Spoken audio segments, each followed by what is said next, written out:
going to talk about video projects for digital learners. Um, this is part of the ongoing Teaching with Technology certification from American TESOL that you'll find at esltech.com. And then for American TESOL members, you can get a certification for teaching with technology. But of course, you can always come to these webinars for free, and you can get a certificate of attendance, and you can access all the bookmarks, you can download all the slides, and even watch over 200 video recordings. Go to shellyterrell.com/video for today's different resources. Well, there's tons that we could talk about with video, and the focus on this one is video projects because we have done previous webinars that focused on teaching with video, which might sometimes be called flipped classroom. Now, you can use these tools and resources today to get your students to create videos, so you can flip the classroom, or you can even use the tools and resources today to be able to record your own videos if you want to have a flipped class. But we're going to talk about video projects because some of the most popular apps, and I already wrote the post for this over here at shellyterrell.com/video. I talk at the beginning about some of the most recent apps that have come out, which are Meerkat and Periscope. I know there's someone in the audience here who's a big Meerkat fan. And so, and even some of the other apps that are really popular that millions are downloading on a device, they all have the ability to create video. So you have Snapchat that does video now. You have Instagram that will do 15 seconds. You have Vine that does videos. So students are creating videos. They have been for a very long time. In 2005, YouTube was invented. And of course, billions of people participate in this social network even over a decade later. So there's definitely a lot of possibilities when it comes to having your students create videos for learning. And the great thing for language learners, I really like what Dan Patterson says here, is how incredibly visual and powerful they can be. They help our language learners contextualize the world, and they're able to see the vocabulary come to life. They're able to have visuals, they're able to see it in action. So videos can be a really powerful way to use language as well. There are more than 1,000 different ways to create a video. And in fact, in my post, I have a link to a site that has over 1,000, it's called 1,001 Ideas for Using a Digital Camera. These days, we also have our mobile devices, and those work as digital cameras as well. So whether you have flip cameras, whether you have digital cameras, whether you have a smartphone, you have tablets, you can create videos. And I remember when I was younger, I used to have a one that the old camcorders, and I used to make a lot of claymation videos. So there are many different ways to ideas here, and these are students that I worked with in Slovenia, and they're making commercials. And a lot of times I'll have students create commercials or trailers and do something really short. Now, the reason that you want to work with really short video creation and possibly have your students work in groups or pairs, well, for language learners, it really helps them to be able to talk with each other and speak in English and come up with the script. There's a lot that goes into some video projects. I'll show you really quick lessons that you can do as well. That'll take 45 minutes, or you could go to the computer room and have your students create a really fast video project. But there's some that if you want it to be maybe a day or two, then it works really well if you have them work in pairs or groups. And we're going to go through the process in a little bit, but one of the ways that students can also, they'll need time to go somewhere and produce the video if they're going to be in it, or even for claymation or a silent film, they're going to have to create the props and the characters. So it's good to give them time to do this. This is the way the process works when I work with students. So it might be a little bit different depending on the size, depending on you have your students. And I've worked with the students that were working in Slovenia. There was about 100 of them that I was working with. So they definitely worked in groups. Now the other reason why you want to create very short videos, maybe 30 seconds or less, why that's ideal is because a lot of apps won't give you free after 30 seconds. And things like Instagram, for example, or will only give you like, apps like Instagram will only give you like 15 seconds. So there's definitely that advantage.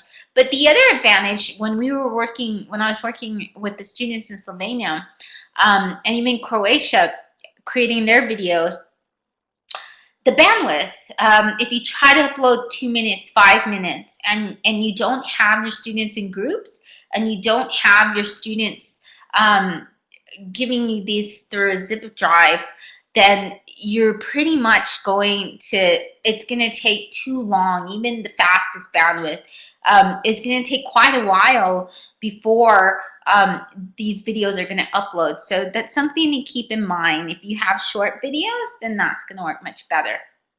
So this is the process: brainstorm, research, storyboard it, record it, edit it, remix it, and broadcast it. General sense.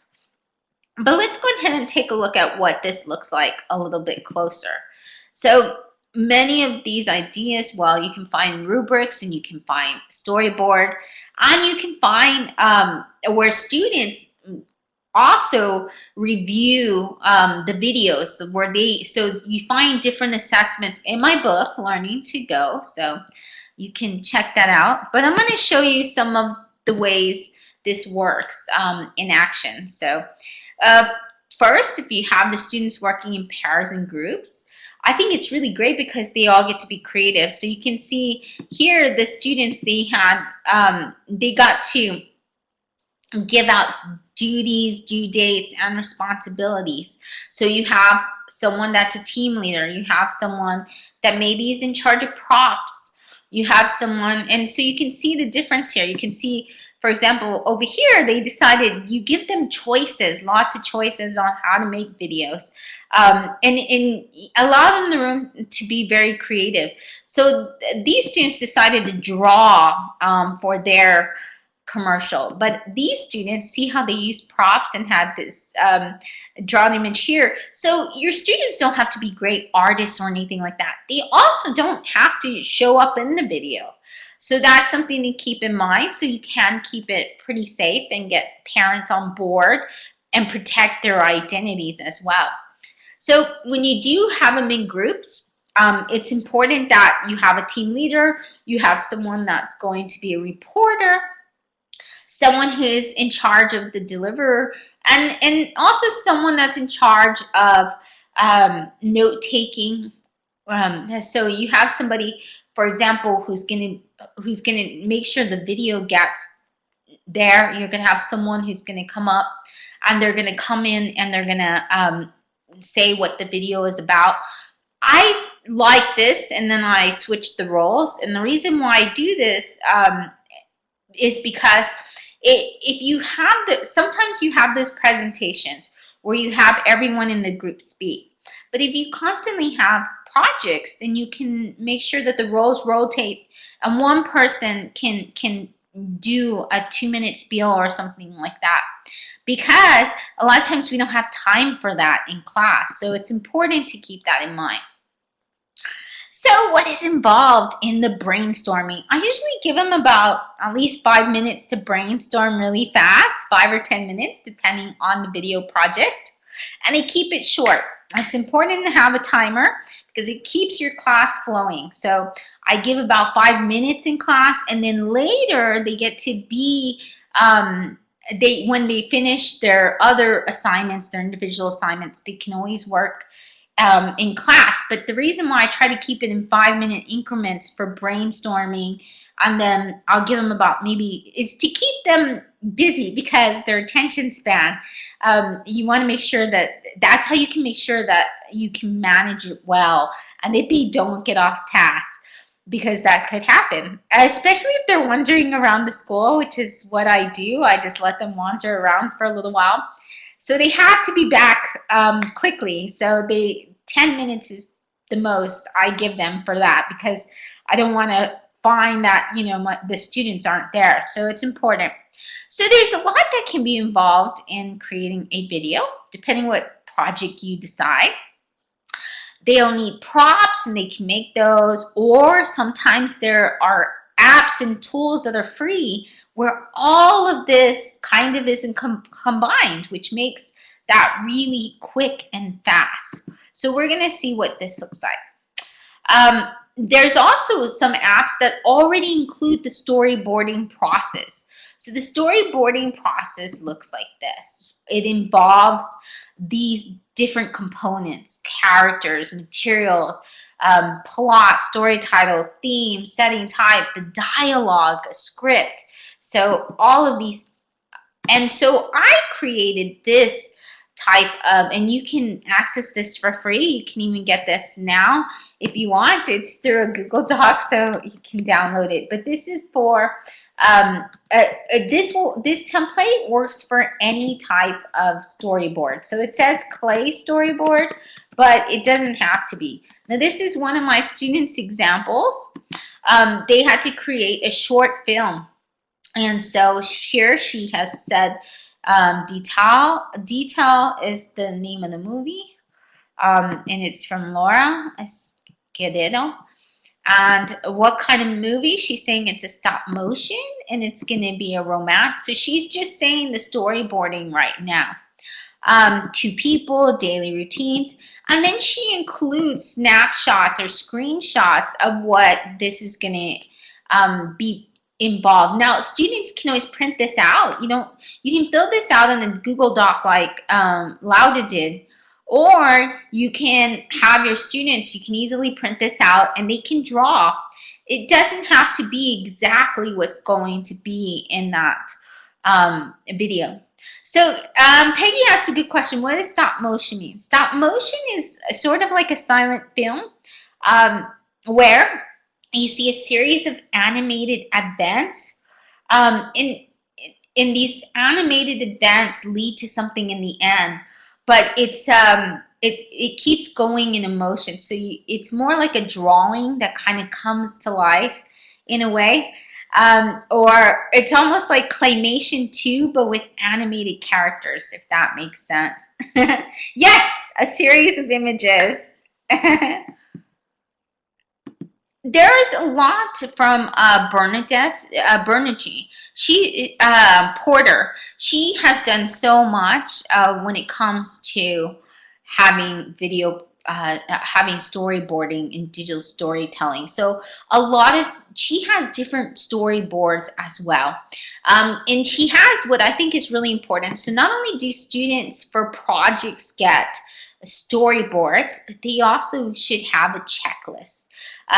That's what I do at the beginning, and they can see a rubric, they can see, but the checklist is really important, because what it does is it lets students know this is what I need to have in my project. So if you want to include in your checklist vocabulary, things in the unit, you have to have 5 animals from the North Pole or whatever it is that you're teaching. You can do it within that as well. It has to be this grammar. You have to have it in the present tense. I mean, so you can definitely specify it to whatever learning objectives you would like your students to meet. And so I wanted to show this type of checklist as well, because there are checklists also that you can have for storyboards, and then also for creating the video project. Well, your students are doing videos and you want them to have the best quality video. Instagram does a really cool thing because it already gives you the rule of thirds. The rule of thirds is basically students imagine this grid, and what they have to do is try and get the filming to match that. So it's important that you do have your students learn about these things, because the technicalities, even this, in a way, you can teach about math or perspective, and you can teach things like a focal point, and these really improve the quality of the video, but they also contribute to the learning of the student. So also, I think it's really important because it kind of differentiates the students. A lot of your students probably are already creating videos. They're already producing them online. So how do you, they're probably more experts than we are. So this is a way to kind of add to that, because they love making videos. Now you can help them be better at it. It's important that they review their camera settings. So each of us, each of our devices, even digital cameras, whatever you're working with, has different types of resolution. You can sometimes do it in slow motion. Sometimes you can change the resolution. So there's so many ways that you can create your video, and often it's just within your camera setting. There's a lot of times with if you use a smart device, the students use a smart device, that they can also edit and they don't need to have an app. Well, what's the benefit of that? The benefit means that if you don't have an internet connection, then you can make a quick video, record it, have it edited, and then you can post it later. So this is actually what I did in Croatia and Slovenia, because we tried to use Animoto, but our bandwidth didn't work out. So this was a good way for us to get the students to edit their videos and do some cool effects to it as well. Well, add cool effects. So what kind of web tools and apps are there? Well, Vine allows you to make really short videos. These are so awesome. They're 6-second videos. They are full of a lot of learning and creativity. I love Vine. I constantly watch the videos. I'm truly amazed by all people can share within 6 seconds. I've tried it. I can't do it. I have one with Roscoe in it, a couple with Roscoe, and that's about it. Instagram gives you 15 seconds, and then I mentioned other ones at the beginning as well. Periscope and Meerkat are more about live, and they're not really too much on the editing, but what's taking place now and then. So there's different types of videos that you can create there. But there's literally hundreds of apps. So what I want to do is show you a few that are my students' favorites that they really like as well. So Vine is one of them, and it'll surprise you to know that, and you can put in the chat box maybe, how do you think is the person most followed in Vine, the one that creates videos and that people share his videos all the time? He's actually he was 16 years old. So our students are definitely, his video, Nash Greer, yeah, and he gets shared, his videos, his 6-second videos get shared 78,000 times. So our students are creating these videos, and we can help them make positive, great messages because their creations are being followed. And on Vine, some of the students are making up to $10,000 for those 6-second videos. So it's important that we become part of this learning process and help students to do things and really learn from this. Kate asked a very good question. Kate Finnegan. Can Vine videos be private or password protected? I actually wrote a post on teaching with Vine, but now Vine has actually gotten the content is very questionable. So I actually don't recommend using Vine anymore. It isn't very protected at all. So there are other video creation tools that I'm going to show you that I think are much better. I even think Instagram is a bit better. Plus 15 seconds is much easier to work with, I think. So my student's favorite, you saw some of their storyboards, is Powtoon.com. It continues for the last 3 years to be my my students' favorite video creation tool. I wish they had an app. They don't. Not a mobile app. Not that not a free one that I'm familiar with. So if that has changed, please let me know. But Powtoon.com, it already has the storyboard there for you. It has characters you can choose. It'll create a quick, fast video.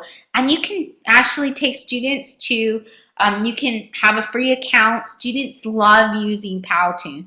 And you have some safe characters and things like that. You can do really cool things. So that's one of the good ones. There's iMovie for if you want to use an app. iMovie is really great, a way to still. And one of the reasons why I say iMovie is because it lets you edit. So it does the special effects. It's kind of an all-in-one type of app. There's not a lot of apps that are like that. A lot of apps, you have to go record, and then later on, you'll be able to do this. If you are, there's the Windows Movie Maker as well. And these were some of the tools my students taught me a long time ago. And these are still some really great ways to edit. So if you do work with where you don't have a lot of bandwidth, or you don't have a lot of access to the internet or computers, then these are really great. And you have them as software, so you don't have to have the internet. YouTube has an editor as well. So if you record anything, if you do a Google Hangout and do a screen share, a screen tutorial, or if you upload a video on YouTube, then you can definitely do a lot of special effects. You can add cartoon effect. You can add it to be black and white. You can have it where it's something from the past in sepia. So you can do history projects. You can go back in history. You can make it look futuristic. You can have an animated cartoon. So there's so much you can do. The great thing is YouTube also gives you Creative Commons video clips that you can add, and music as well. TouchCast, you can have a green screen. Doink is another one that allows a green screen as well. You can add links, and so this one's really specifically good. Not specifically, but it's very good as well for flip class as well. So if you're going to flip the class, and this is great. Instagram has a lot of filters as well. It's really quick to produce.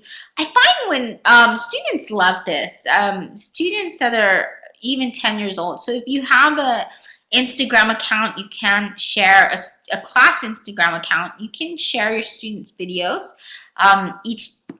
And there are different types of ways that they can create a video as well. Educreations is great for creating, it's a whiteboard, so whatever goes on the whiteboard. So your students can do a lot of, it does a 9-minute video that also can be edited.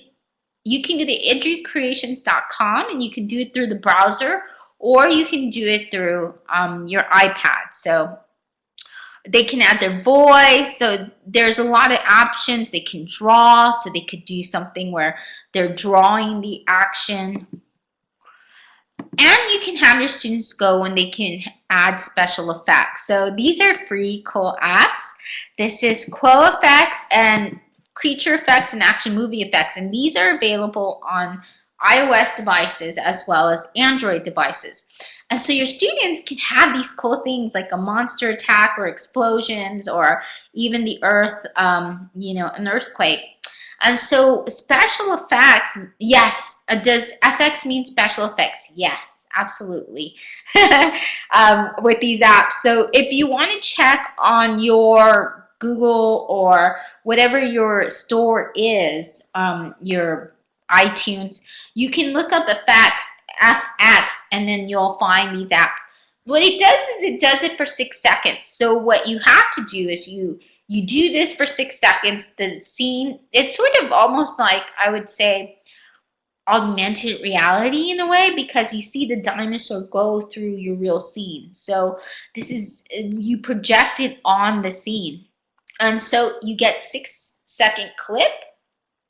And then what you can do is you take that clip, it saves to your device. And then what you go and do is you can use apps like Splice or Video Editor, and you piece it together. So then you have this great action film or movie, but you have to go back and you have to add it within the editor.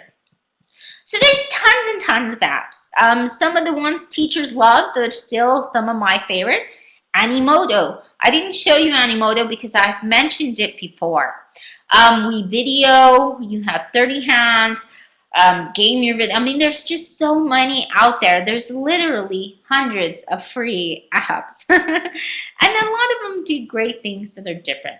So a few things to remember when your students are taking a video. It goes back to the rule of thirds, and some of the technicalities of taking a video production. And it's good that you get your students to start paying attention to their video production.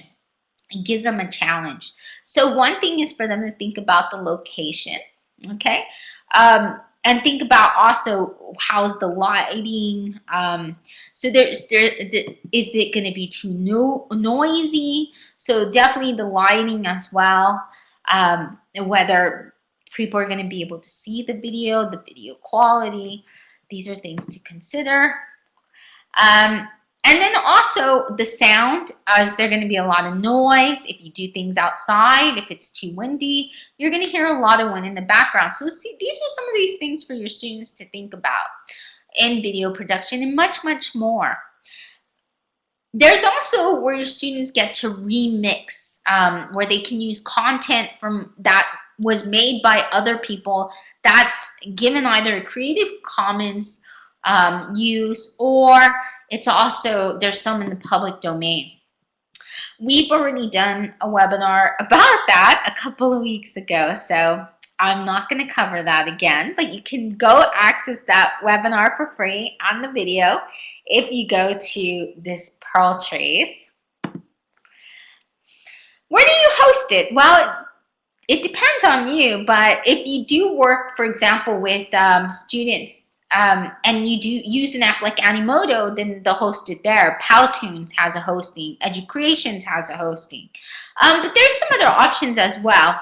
You can create a Vimeo channel, a YouTube channel. Vimeo is probably a lot safer. You can embed it on a site, but then think about the uploading. Where are you going to upload it? It takes time to upload. So there are different things too. You can use something like EduClipper or Pinterest, and you can create a board. So that's what I did with my students' productions. You can have them create a class channel. You can create a class channel. But another idea is to have them do a mobile upload through Bluetooth or via email or Chirp. They can Chirp it if you work with iOS devices. Or they can add it to a Dropbox folder. So you have plenty of options where they're going to upload it. But it definitely depends on how big the files are. It also depends.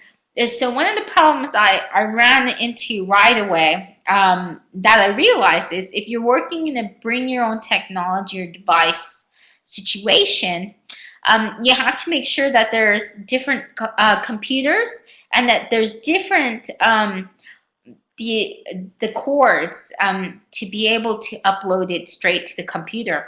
Because if you have to do via Bluetooth or you have to do it through the internet, then it's going to be very difficult to collect these productions. And students, I find, get very excited about showing their productions, which is why you want to host a viewing party. And why it's important to have short videos, because then you'll have to take more than a class period to do this if your videos are long. So what you can do is to have you can have where students watch. You can invite community members, you can invite the family, you can invite other classes as well. And you can even make goodies and people can sit down.